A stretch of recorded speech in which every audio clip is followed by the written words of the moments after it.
Okay, now for your next question, you're going to have to remember what 10 to the power of 3 is, what 10 squared is, what 10 to the first power, and what 10 to the 0 power is. So let's remember that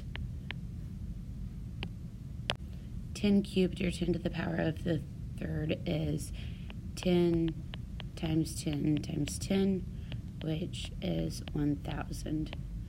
And then 10 squared would be our 100. 10 to the first would just stay 10. And 10 to the 0 is just 0.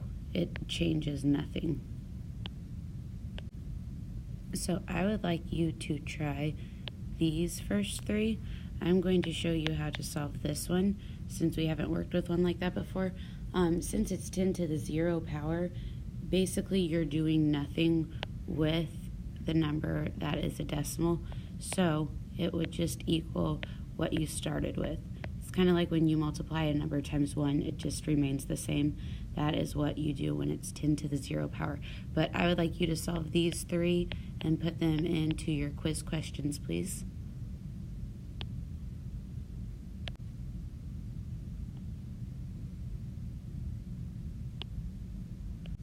So for this problem, you do not need to copy this down, but I would just like you to try it. This chart is showing you that a swimmer swam the 50-yard freestyle in 22.17 seconds, and another swimmer swam the butterfly 100-yard in 58.49 seconds. So I would like you to find out what was the time per yard of the swimmer who swam the butterfly.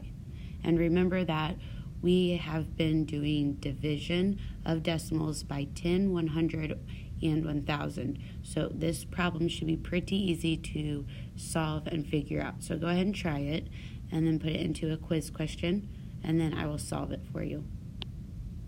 So to solve this, you should have taken 58.49 seconds and divided it by 100, which, since there's 2 zeros in that 100, you would move the decimal spot 2 places to the left, and your answer would be 0.5849, and you need a label of seconds.